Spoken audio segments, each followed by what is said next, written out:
3 vezes ele cantou. É uma pessoa que fica fora. Exatamente.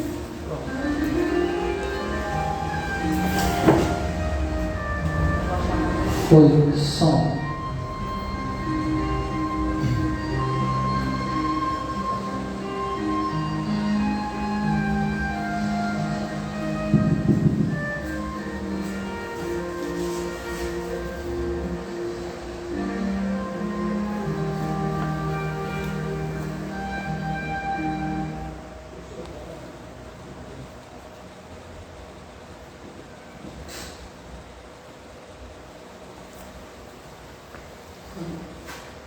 Boa noite a todos e a todas.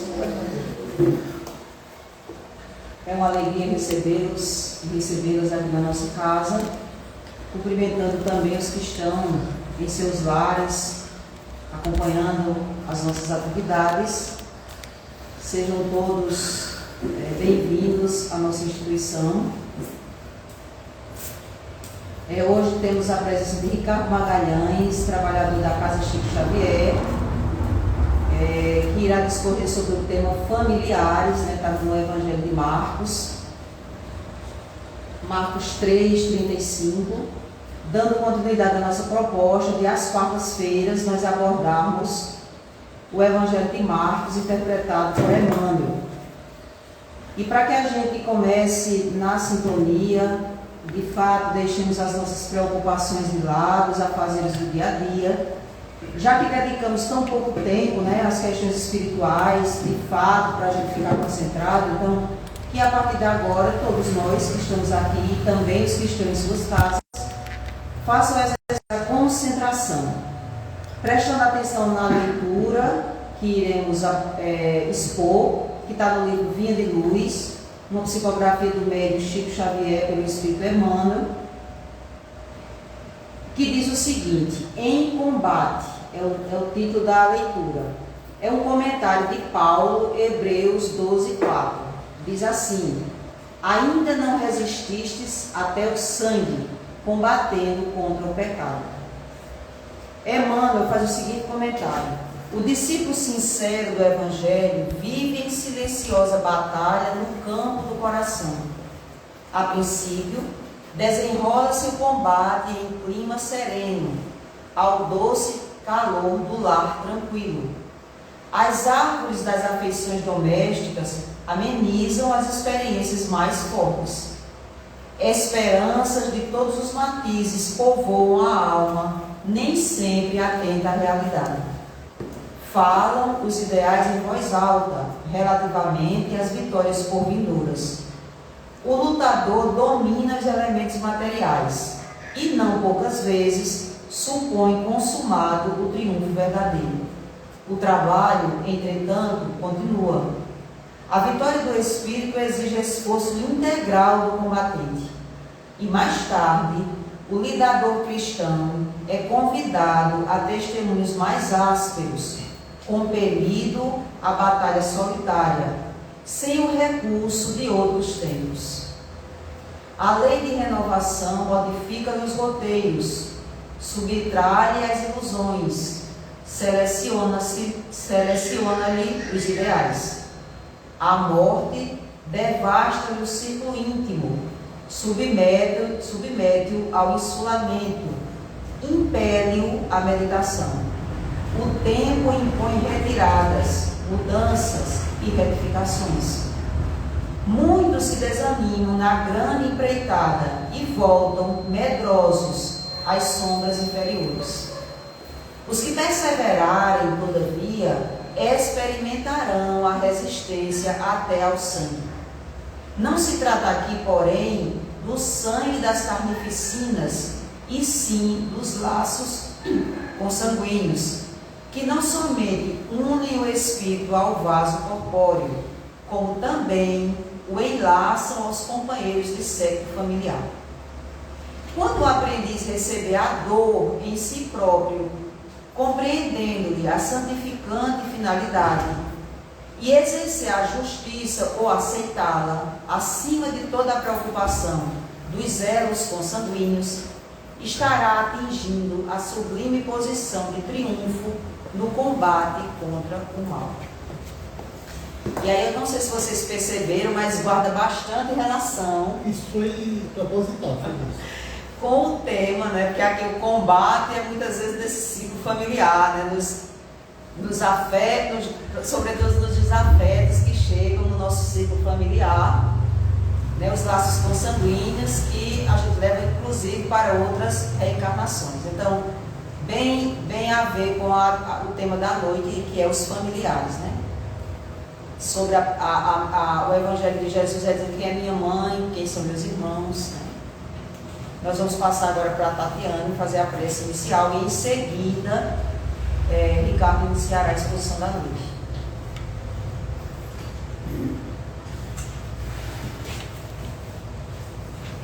Boa noite,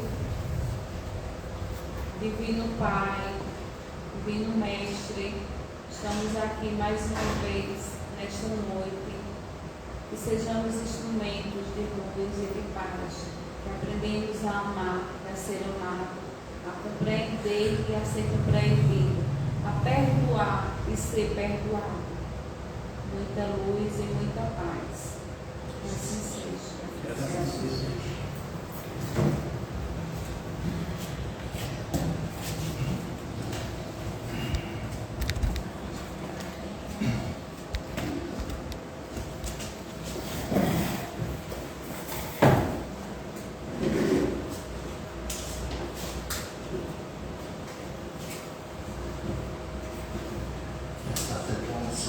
Boa noite a todos e todas.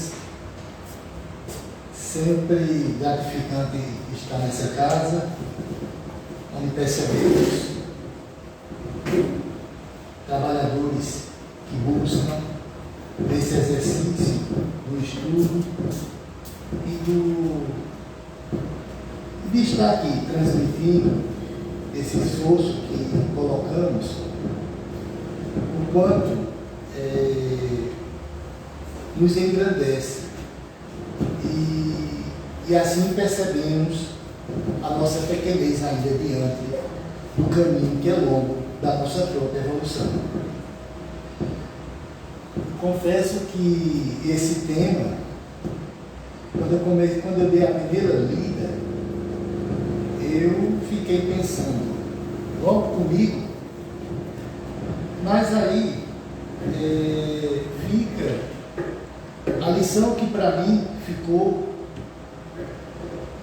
é que eu não vou dizer ducha de água fria, mas eu vou dizer que esse texto para mim serviu e serve para que eu ou nós possamos nos colocar em nossos lugares realmente de espíritos imperfeitos ainda, termos humildade e aprendendo que muito nos falta.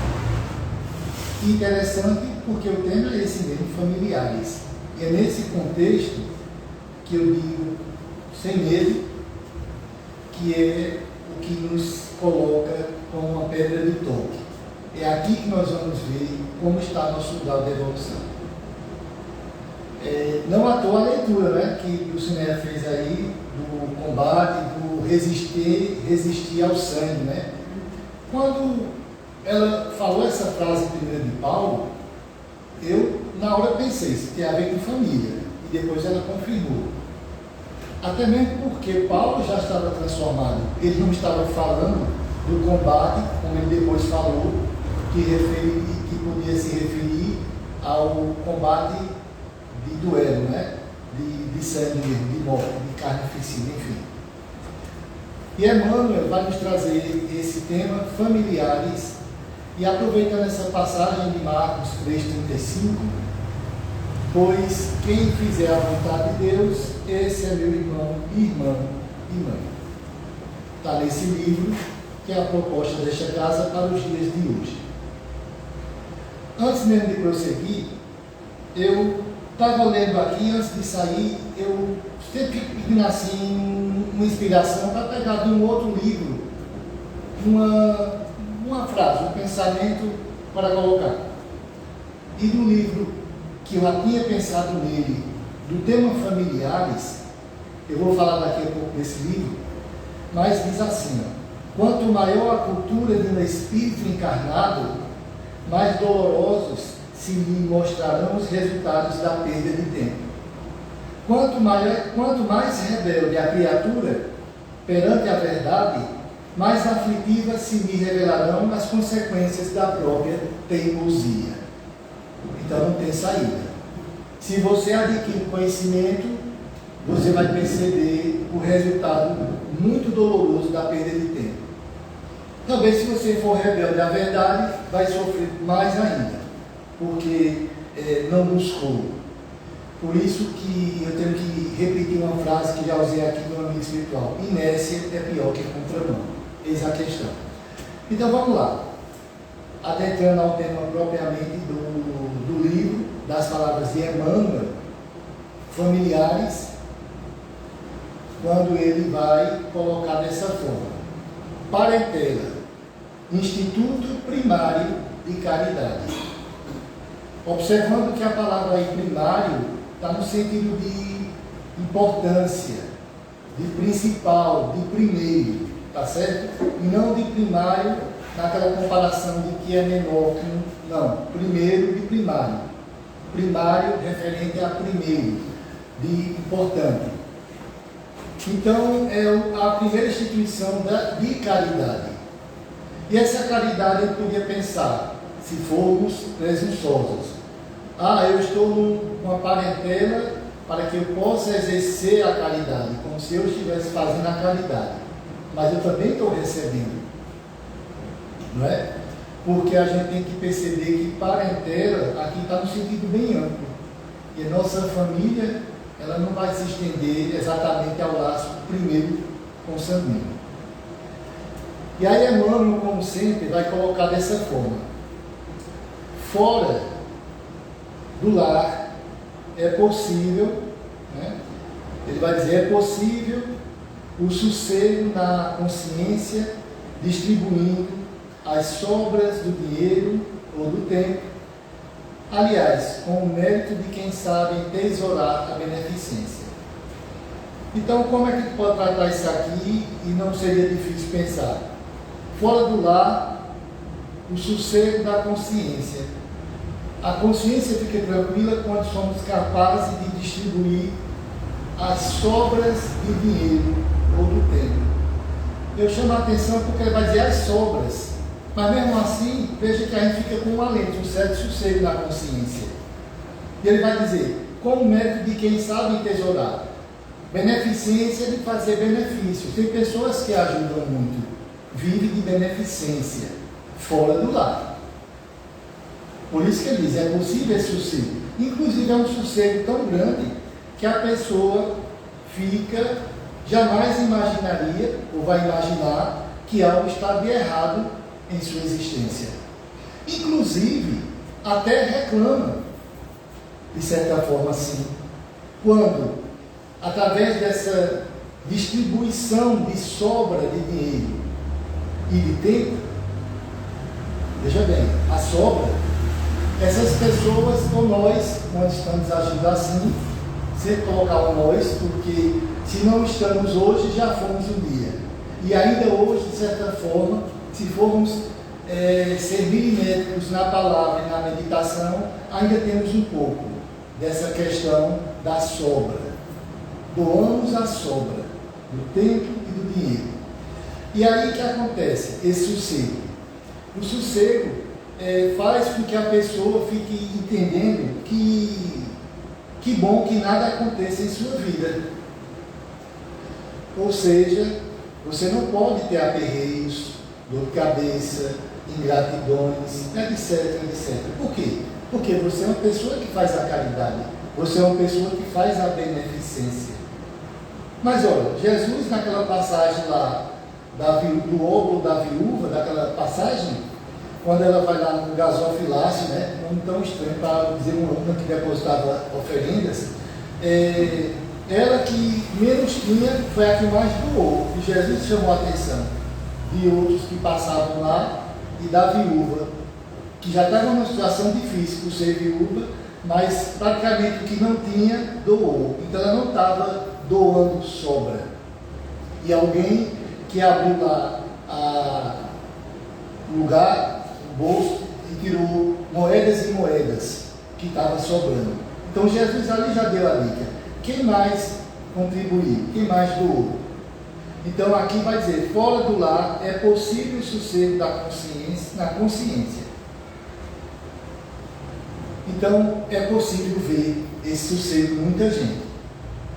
Nós, de alguma forma, não estamos isentos. Eu costumo dizer que são as gradações das imperfeições de cada um. Por isso que eu fiz questão de ler esse trecho do livro aí, E a Vida Continua, falarei dele daqui a pouco, quando diz, quanto maior a cultura ou o conhecimento de um espírito encarnado, né? E vai dizer o quê? Serão dolorosos os resultados da perda de tempo.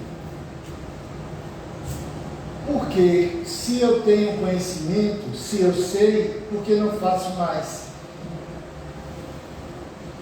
Mas também essa frase que eu li há pouco vai deixar o outro lado também não muito sossegado, porque vai dizer, e quem é teimoso com a verdade, quem é rebelde, quem não faz um esforço, que inclusive Joana de Ângeles, nos seus verbos imperativos, na sua obra, ela sempre costuma dizer, impõe-se, é preciso que você haja, buscar o autoaperfeiçoamento é a imposição da lei. Não tem essa de não querer. Agora, a gente vai escolher como é que vai buscar esse conhecimento. Se pelo amor, essa frase tão conhecida, ou pela dor. Né? Não importa, tem que buscar. Então, essa primeira passagem aí do trecho, Emmanuel coloca dessa forma. Nessa segunda, deixa eu botar por aqui, que o Blaze está pronto. Eu coloquei somente essa passagem, até aumentei um pouquinho a letra, porque é interessante esse texto, que ele vai dizer, nada difícil suportar o agressor desconhecido, que raramente conseguiremos rever. Então, imaginemos em qualquer lugar que estejamos, e somos agredidos. Quando se fala em agressão, não estamos falando necessariamente, e nem é o caso, física. Com injúrias, com calúnias, com palavras, né? Então, nada difícil suportar o agressor desconhecido, que raramente conseguiremos rever. Então ele falou do sossego, das sobras, e agora, como é bom suportar alguém, principalmente se estivermos em público. Aquela pessoa toma uma atitude áspera contra nós e a gente, todo paciente, todo tolerante, tira por menos, sorri, vai lá, dá uma palavra, não se exaspera, não eleva o tom. A gente faz questão de mostrar que somos o quê? Civilizados, né? Somos cristãos. Então, é fácil. Quando ele diz nada difícil, ele quer dizer que é fácil. É fácil suportar alguém que você só está em alguns instantes com ele. Que você raramente vai conseguir. E quer ver um exemplo também interessante? Imagine você fazer uma viagem a passeio para uma cidade, um estado longínquo da Pernambuco. Eu fui lá para Piauí, sei lá, Maranhão, São Paulo, nunca fui. Vou para lá passar uma semana, conhecendo o que der para conhecer. A probabilidade de eu voltar naquela cidade, nem Deus sabe quando. Então, naquele momento que eu estou lá, acontece alguma situação, num lugar que estejamos público, um shopping center, um mercado, uma via pública. E alguém nos chega nessa condição de agressor, mas é desconhecido. E a gente sabe que, de repente, qual é a probabilidade de eu ver aquela pessoa novamente? Então, é fácil eu suportar. Tirar por menos, porque eu vou dizer assim, daqui a pouco eu estou livre, né? Eu vou sair daqui, vou para outro setor, vou voltar para meu estado, e aí tranquilo. Então, foi bom, né? Inclusive alguém dizer assim, alguém que esteja nos assistindo, dizer assim, que pessoa paciente, olha, que coração não se alterou, a pessoa foi lá, xingou, disse coisas absurdas, e a pessoa calmamente, né? Mas claro, ele estava ali pensando, sei lá, quem é isso aí, esse agressor, e de repente, quando é que eu vou ver isso de novo? Agora, detalhe, né, gente? Não quer dizer que isso, eu só quero colocar que eu, Ricardo, não estou dizendo que está errado agir assim. Eu só estou dizendo que não é tudo. Porque a gente vai perceber, por isso na questão 617A lá do Livro dos Espíritos, quando Kardec vai perguntar se numa única existência é possível que venhamos a nos aprofundar nas leis morais e nas leis físicas. Ele vai dizer, não, uma existência ninguém consegue. Então a gente tem que entender que é um exercício, esse do familiar, essa questão que falou aqui, das sobras, do tempo, do dinheiro. Ora, para quem está sendo beneficiado, ele não está nem aí se ali for uma sobra. Se você tirar a carteira agora e der alguém na rua que está passando R$10, ele vai dar pulo de festa, de alegria. Se esse dinheiro está sobrando na sua carteira, ele está lá querendo saber se isso é sobra da sua carteira. Esse que recebeu o dinheiro, com certeza, está animado. Vai dizer, graças a Deus, Deus te abençoe, Deus te dê em dobro. Quer dizer, está sobrando, sobe mais. Então, para quem está recebendo, então veja, não deixou de ser caridade. Agora, a questão que a gente fala aqui é como é que fica esse sossego na consciência, né? Então, esse texto vai nos propor percebermos essas questões que talvez estejamos fazendo, mas também não venhamos a nos sacrificar e dizer, ou tudo ou nada, porque ninguém vai dar passos maior que a terra. A natureza não dá saltos, não é isso? Então, nada difícil suportar o agressor desconhecido.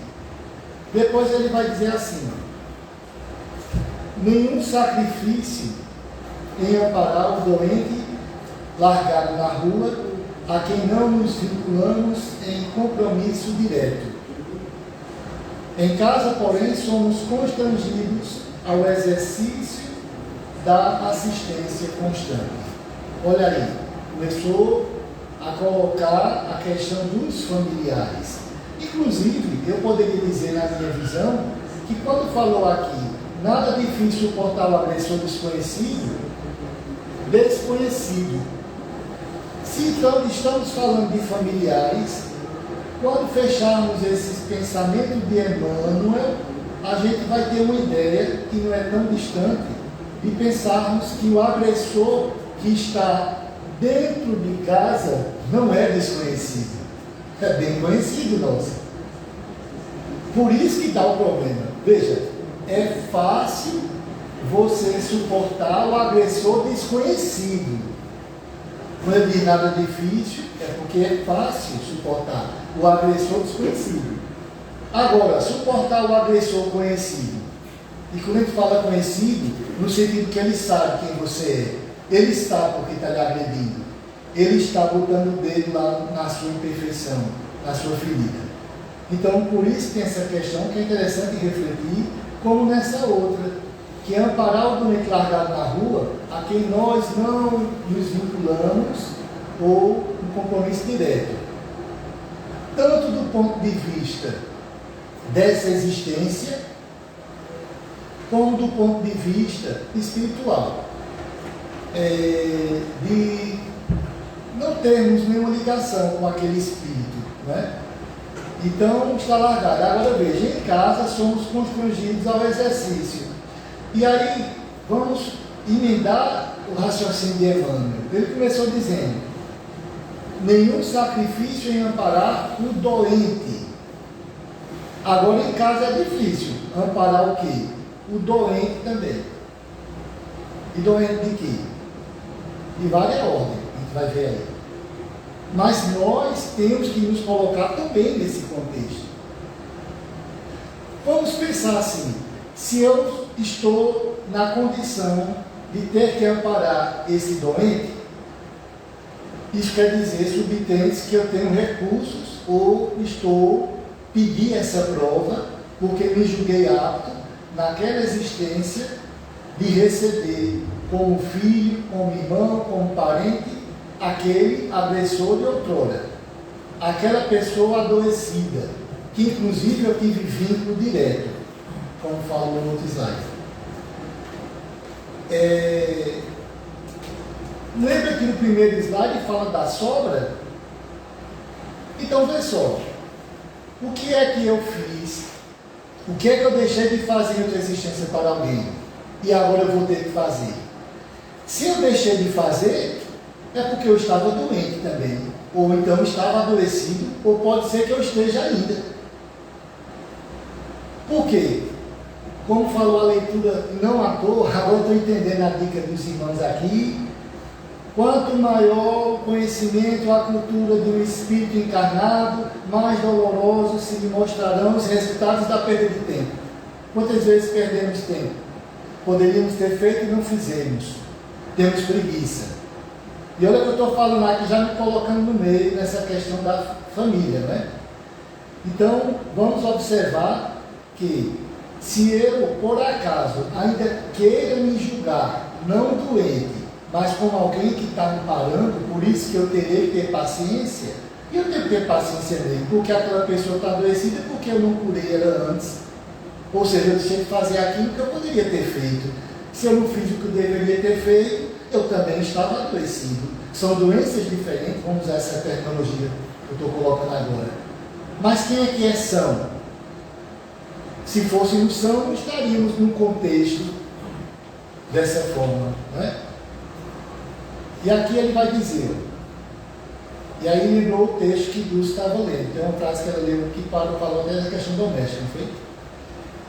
É aí, no reduto doméstico, por trás das paredes que nos isolam do aplauso público, que a providência divina nos experimenta a madureza mental ou o proveito dos bons conselhos que ministramos.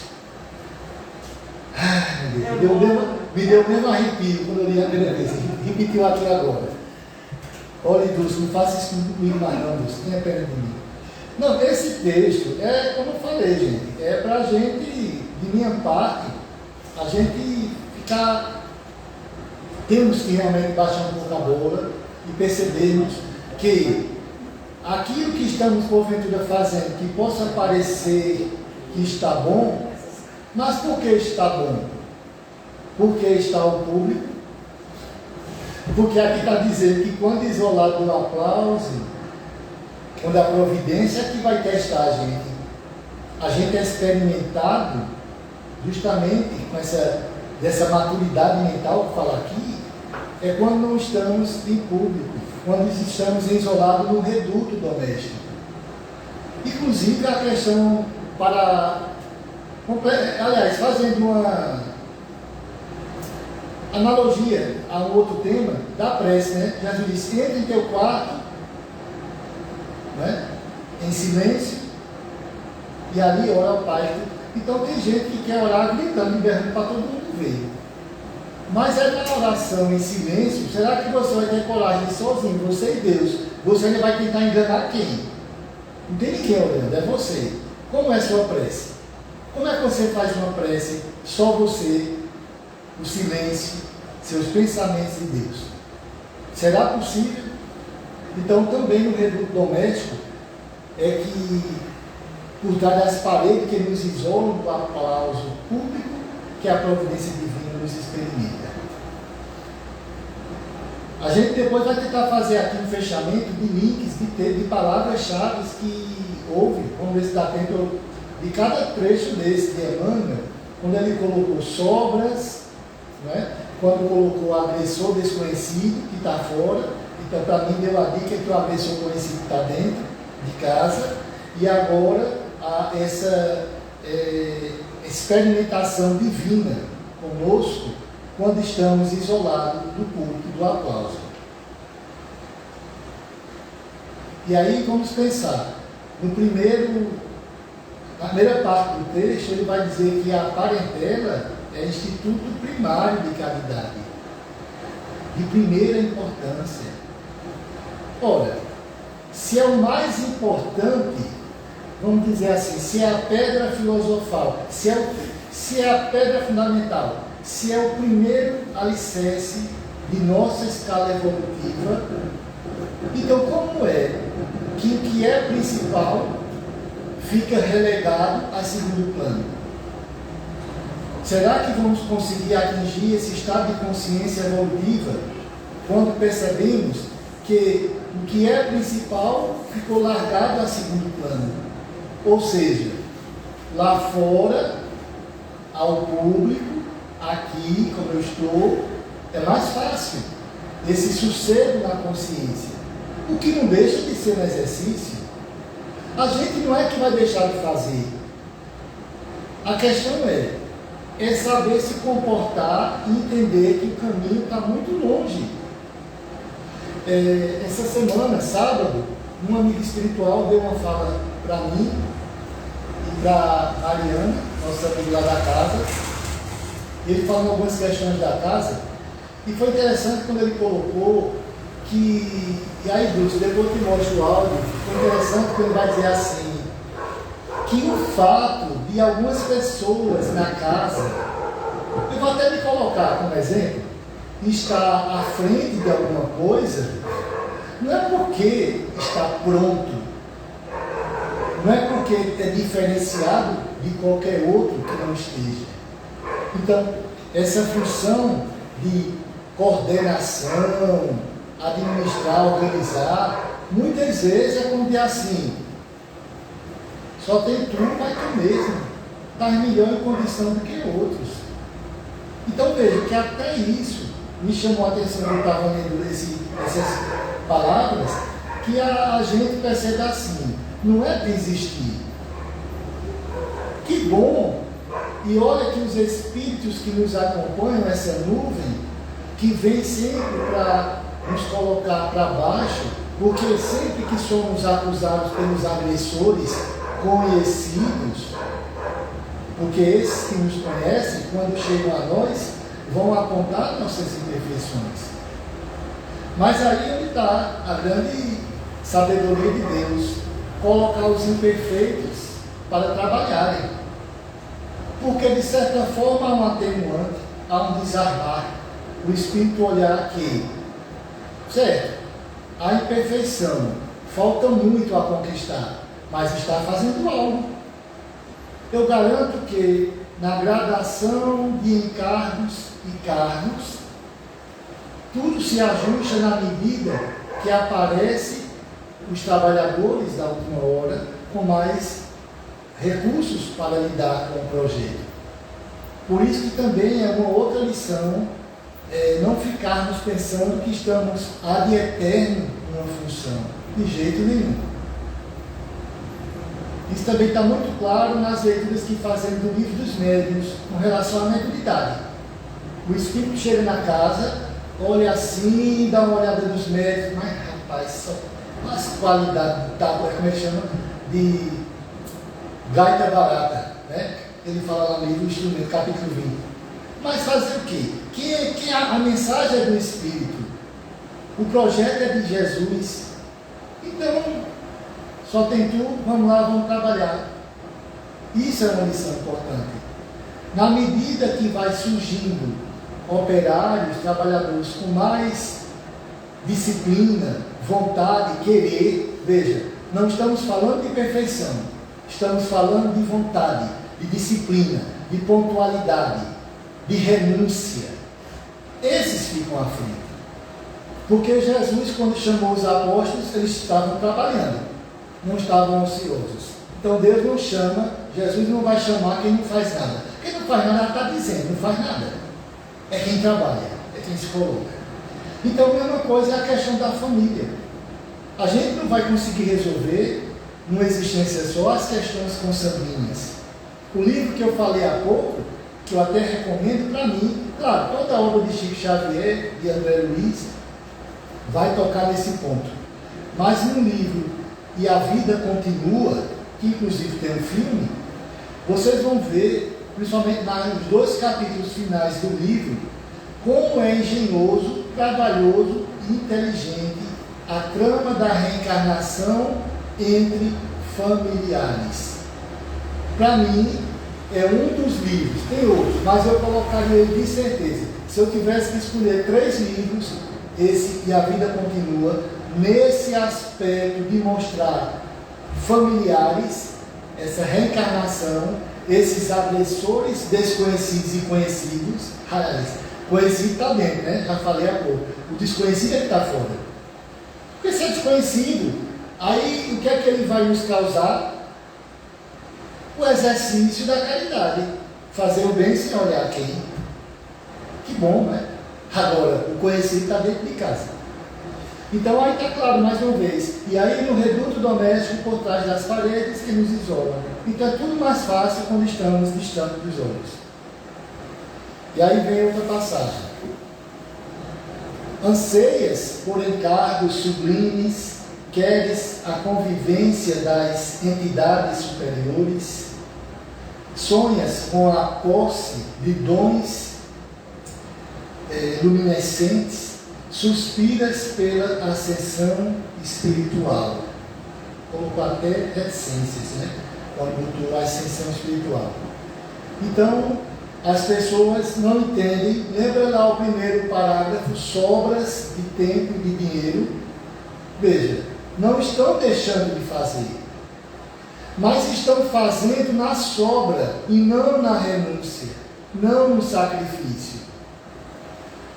Ora, se é sobra, porque aqui vai dizer, como é que eu estou querendo esse encargo sublime, assistência espiritual, suspiro porque algo espiritualmente avance em minha vida, quando eu estou fazendo o quê? E como eu estou fazendo? Ao público?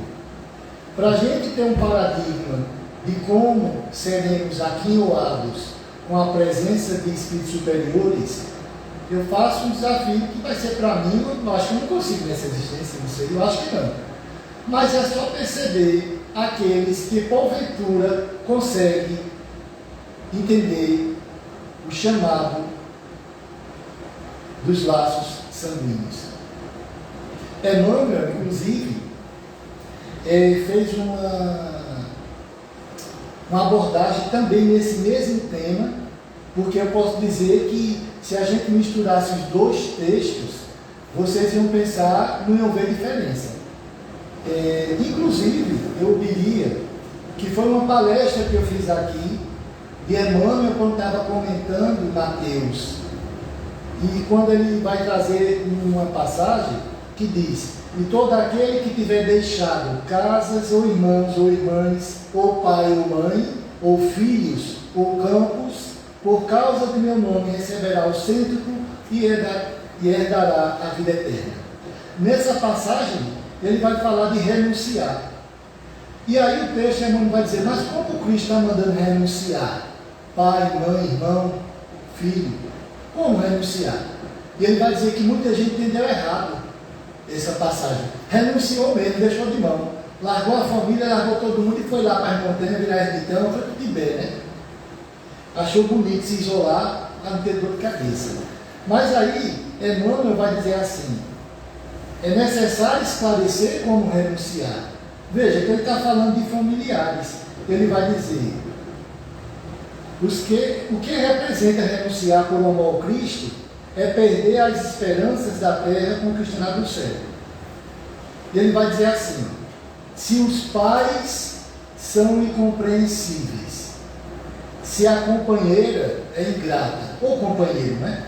Se os irmãos parecem cruéis, é preciso renunciar à alegria de tê-los melhores ou perfeitos, unindo-nos ainda mais a eles todos, a fim de trabalhar no aperfeiçoamento com Jesus. Porque ele vai dizer assim, acaso não encontras compreensão no lar? Veja, está falando de familiares. Os amigos e irmãos são diferentes e rudes, permanece ao lado dele mesmo assim, esperando para mais tarde o júbilo de encontrar os que se afinam perfeitamente contigo. Então veja, nós em algum momento tivemos ou teremos a família perfeita. Se é que pode dizer esse termo. Na terra, nem tanto. Mas vamos pensar assim. Jesus disse: quem é meu pai, quem é minha mãe, quem é meus irmãos? Então, quando diz assim, em casa não há compreensão. Meu irmão, minha mãe não me entende, meu pai, eu não me dou bem com meu irmão, é uma confusão. Não são os familiares que eu queria para mim. Não são a família perfeita. Mas essa oportunidade de você estar ali é justamente os agressores conhecidos que estão na mesma família. Você tem que renunciar. Você tem que dizer assim: eu vou trabalhar por aqui com esses, e eu sei que um dia eu vou estar com o pai ideal, a mãe ideal, o irmão ideal, a irmã ideal, a filha, o filho. Por quê? O trabalho primeiro é de reajuste. A gente pode perceber diante da família que é aonde a reencarnação, a proposta divina de justiça, se chama reencarnação. E onde é que ela se torna mais efetiva? Quando é que alguém diz: foi reparado? Na família. Mas não dá, a família não dá. Não dá nessa existência. Inclusive ele vai falar aqui, essa questão, vê que interessante. Então, está colocado aqui se queremos assistência espiritual, se queremos encargos sublimes, não é? Temos que ver o que estamos fazendo dentro de casa.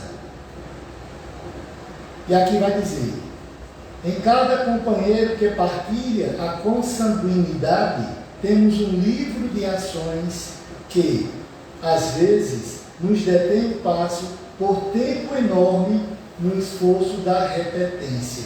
Olha aí a ideia. Repetindo aquele encontro. Só que a pessoa não percebe que aquele filho, irmão, pai, mãe foi adversário. Foi alguém que teve alguma coisa no passado. Então, o esforço da repetência. Então, veja, essa consanguinidade, ele diz, um livro de ações. Porque são muitas opções. Muitas vezes, numa família grande, a gente consegue ter laços que são afinizados, vamos assim dizer, ao final da existência, no meio da existência. De repente, com um a gente consegue mais. E outra, temos que perceber que, com exceção de casos muito graves de dívidas, eu até pensei hoje fazer uma ideia meio estranha que eu vou dizer. Eu podia pensar que os agressores desconhecidos, essas pessoas de fora de casa, seriam as provas. A expiação está dentro. Porque se eu for usar expiação no sentido de estar tentando reparar algo que eu infringi, algo que eu errei, ou seja, por culpa minha, por isso que eu tenho que passar por aquela dor, eu vou dizer que dentro de casa está a expiação. Lá fora está a prova. A gente é provado. A gente também tem que fazer, cumprir a lei de caridade, a lei de fraternidade, né? A lei de progresso. Fazer o bem, indistintamente. Então, em cada companheiro que partilha a consanguinidade, temos um livro de ações, que às vezes nos detém. Veja, nos detém o passo. Por que está dizendo esse deter? Que detenção é essa de passo? O que é deter? Quando a gente não consegue uma existência, também pelos estudos que eu fiz e minhas elucubrações, eu posso dizer a vocês, não quer dizer que muita gente diz assim: não deu certo nessa, na próxima já vem junto de novo. Quem disse que tem que ser na próxima?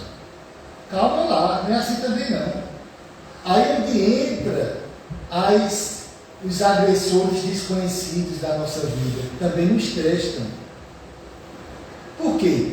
Eu posso ter outras existências aonde eu vou me preparar, tanto eu como o outro espírito consanguíneo, para um dia estarmos juntos novamente.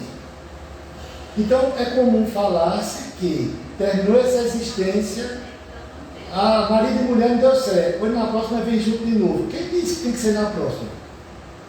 Não, não é assim não. Até mesmo porque talvez o espírito tenha pedido já essa oportunidade, ou porque Deus, com certeza, não dá fardo pesado, não dá cruz acima do peso, né, para a pessoa. Muitas vezes, isso está no livro dos Espíritos, na questão das escolhas das provas, nós escolhemos provas querendo já pagar o débito. Aí o cara diz, olha, na família pode botar um monte de inimigo de uma vez só, o cara, rapaz, não vai por aí não. Deixa eu botar alguém que é amigo, simpático, para ajudar. Não, bota logo os inimigos. Não é assim. A proposta não é essa. Por isso que numa família grande você vai ver. Tem irmão que o cara briga a vida toda, né? Com tom e gênero. Mas tem outros que você já se afina. É aquela alma simpática. É aquele que vai botar panos quentes, vai ajudar. É aquele apaziguador, né? É aquele irmão que se dá bem com todos. E vai estar no meio daqueles que brigam. Então essa é uma proposta. É com calma. E a pessoa podia pensar assim, então e se eu tiver tido somente um irmão? É a pessoa tive um agressor, um inimigo? Claro que não. Veja que é de pitada, né? Até mesmo como hoje, que não é mais como antigamente, que a família tinha 10, 11, 12, 14 filhos, né? Hoje é 1, 2 a curso. Então, veja que a repetência vai ser grande, como falou aqui, esse esforço. Cada um deles nos impele a desenvolver determinadas virtudes. Num a paciência, no outro a lealdade, e ainda em outros o equilíbrio e a abnegação, a firmeza e a brandura. Se olharmos bem, se nós pensarmos que não seja conosco essa história, vamos encontrar isso em várias famílias. Essa situação de você identificar comportamento de uma pessoa que tem zelo, paciência, entende? Para cada um. Lembra que lá no outro falou livro de ações? Então, se é um livro, tem vários capítulos, tem várias lições. E a lição eu vou usar de acordo com cada espírito que esteja conosco. A pretexto de auxiliar a humanidade, não fujas do cadinho fervente, olha aí como coloca, de lutas em que a vida te colocou sobre o telhado que respira. Então muita gente, né, a lá Dom Quixote de La Mancha, pega seu cavalo, murcho lá, arruma logo alguém igual a ele, desorientado, para servir de chancho pança, pega a lança e sai por aí, duelando contra o mundo, porque quer resolver os problemas da humanidade. São ativistas, são sei lá o que for. A questão é, como é que está em casa? Então, a pretexto de ajudar a humanidade, veja, ele não está dizendo que você não deve ajudar a humanidade. Aqui também está claro, não fujas do caminho fervente de lutas. Então, aqui também fica uma lição. A cada um, segundo suas obras. A gente está dentro de casa sabendo que a dor, a incompreensão, o atrito, as incompreensões, inclusive nossas. Quantas vezes a gente vai pensar assim, por que eu tomei essa atitude dentro de casa e quando lá fora eu não tiro eu não consigo fazer isso lá fora? Então já está dizendo aqui o texto por quê. Por que dentro de casa e lá fora não? Que tipo de agressor é esse que está dentro de casa? E o bom é não ficar pensando assim, ele aprontou comigo. No livro E a Vida Continua, e quem assistiu o filme, vocês vão ver uma das cenas que chama a atenção e dá uma dica geral desse texto Familiares, que o cidadão lá, o Túlio Mancini, que é assassinado pelo Caio Serpa, volta com um filho dele. E vocês vão ver, para quem assistiu o filme, quem não assistiu, eu recomendo, está de graça, você assiste aí no YouTube, E a Vida Continua. Você vai ver que quando a criança reencarna como filho do seu algoz, você vai ver que tem uma cena lá que eles estão num parquinho, lá no final do filme, num parquinho de diversões, sei lá. E aí o pai vai chegar para perto do menino, filho único, ele todo cheio de amor, e quando ele chega perto para pegar a criança faz assim, se desvia. A criança não sabe, né? Por que eu não vou com a cara desse meu pai? Claro, a criança não vai saber. Mas em espírito, algo está dizendo, esse cara contou comigo. Então veja, O filho, geralmente, nos encontros familiares, só para se ter uma ideia, geralmente os pais é que são devedores, viu? Não é o filho, não. Ah, o filho vê assim porque ele afrontou comigo. Não, geralmente, bota geralmente nisso, viu? É o contrário. Então, nesse livro, o livro ou o filme, para quem quiser assistir o filme, tem uma ideia, mas o livro é riquíssimo, né? Para isso aí. Está perto de terminar, viu, gente? Daqui diz, anda mesmo ao preço de todos os valores da existência física, refaze, aí, ó, milhares de vezes as tuas demonstrações de humildade e serviço perante as criaturas que te cercam, orientando os títulos de pai ou mãe, ostentando, aliás, quem me cerca? Como pai, como mãe, esposo ou esposa, filho ou irmãos. Então, ele propõe aqui que, ao preço de todos os valores da existência física, nós temos, e olha que vamos refazer milhares de vezes. Olha, se eu tenho alguém que foi adversário meu e está na minha laço consanguíneo, e por acaso não há um ajuste nessa existência, vai haver em algum momento. Como eu falei há pouco, não quer dizer na próxima. Mas a questão é, como é que esse espírito vai cumprir? E tem mais, vamos imaginar, não deu certo no laço consanguíneo. Aí Deus, numa próxima existência, coloca você para ficar próximo. Já não é tão laço consanguíneo, já virou um primo, né? A coisa se afastando, um primo segundo, terceiro, ou um amigo, alguém que de certa forma tem uma intimidade de relacionamento, e de repente você consegue superar. Mas o verdadeiro treinamento, como foi dito antes, é aonde? Na carne, no laço consanguíneo. Então, muitas vezes, ó, separa, deixa na cercania e depois junta, para ver se atender. É mais ou menos assim a ideia. Esse é o último passagem do texto. Porque é de tua vitória moral junto deles que depende a tua admissão definitiva entre os amados que te esperam nas vanguardas de luz em perpetuidade de regozijo na família maior. Observe que esse texto, eu falei há pouco que Emmanuel estava sendo repetitivo, com outras palavras, mas a essência é a mesma. Veja, vou repetir aqui que ele falou lá no outro texto. Acaso não encontras compreensão no lar? Os amigos e irmãos são indiferentes e rudes? Permanece ao lado deles, mesmo assim, esperando, aí, ó, para mais tarde o juro de encontrar os que se afinam perfeitamente contigo. E ele vai dizer a mesma coisa aí, ó. Porque é de tua vitória moral junto desses. O que é vitória moral? O que é moral? Está lá na questão 629, né, livros espíritos. O que é moral é a regra do bem proceder, cuja procedência é distinguir o bem do mal.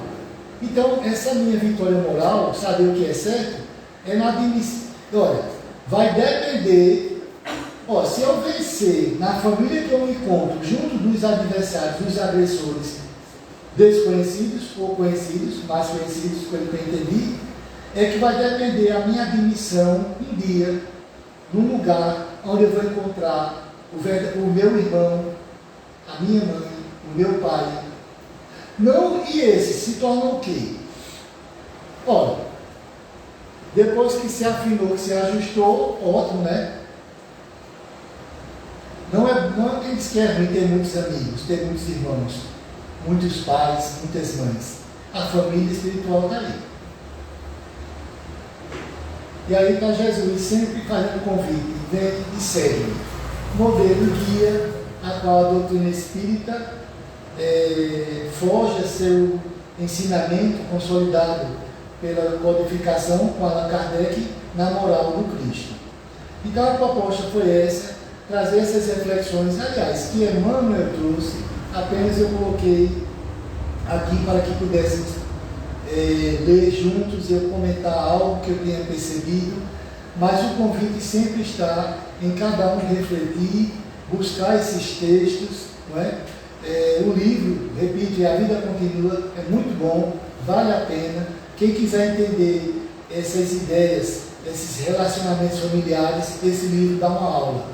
É muito interessante. E aí você, depois que lê um livro desse, você entende a perfeição do que é a consanguinidade, ou seja, os familiares. Grato a todos e todas.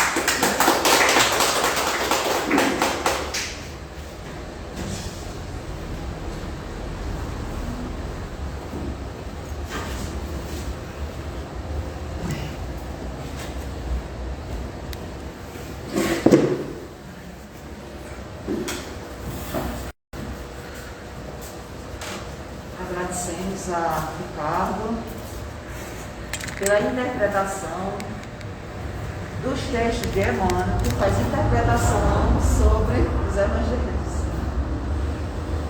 E, assim, para todos nós, né, é bastante reflexivo esse tema que fala de família, né? Porque é, de fato, um grande desafio para todos nós, a convivência familiar. Né? Muitas vezes, os filhos dizem que não queriam aqueles pais, os pais dizem que não queriam aqueles filhos. E a gente imagina que sem o conhecimento, né? Sem esse conhecimento da reencarnação, da lei de causa e efeito, é muito difícil administrar. E assim, sem querer ser piegas, mas a gente está vendo aí, né, a desintegração familiar, muitas separações, muitos conflitos, né? E assim, muito sutilmente, uma onda, né, que vem no mundo todo, né, que a gente precisa prestar atenção. Eu estava conversando com uma amiga essa semana, que daqui a pouco ter família, ter pai, ter mãe, ter um casamento solo é demodê, né, está fora da moda. Porque a ideia é a gente, né, ser livre. E não é por aí, gente, não é. Não é. Para nós que estamos acessando esse conhecimento, é o grande laboratório, né? Inclusive os espíritos dizem que não ter um núcleo familiar, a desintegração, por exemplo, não ter o casamento, não ter um núcleo familiar seria uma recrudescência, né? Seria voltar ao primarismo. Por quê? Por esse laboratório que é a família. E que quando a gente vai adquirindo esse conhecimento, a gente vai percebendo esses conflitos, nos percebendo e entendendo que ali é o lugar onde a gente deve estar e a gente não abandona, né? Porque se a gente abandonar, a gente voltará, talvez em condições mais difíceis.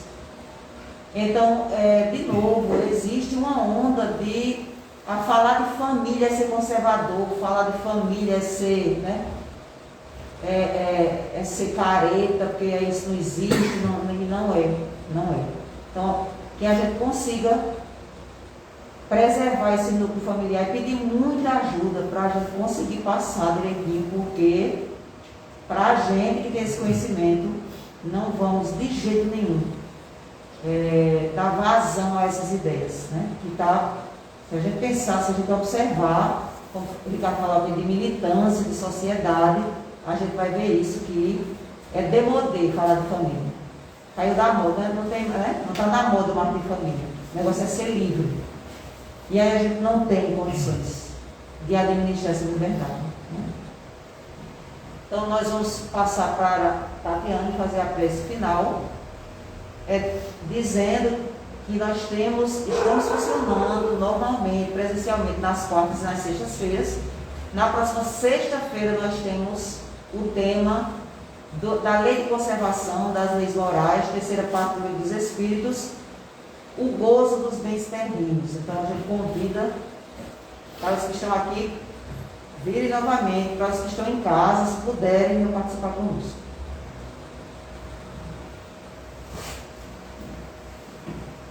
Pai amado, Divino Mestre, te agradecemos por todos esses ensinamentos, Senhor, nesta noite. Que possamos, nos nossos laços familiares, lançar a semente do amor, da unidade, da benevolência, da caridade. Dá-nos força, Senhor, para passarmos por todas as provações dentro dos nossos lares. Muita paz e muita luz. Que assim seja.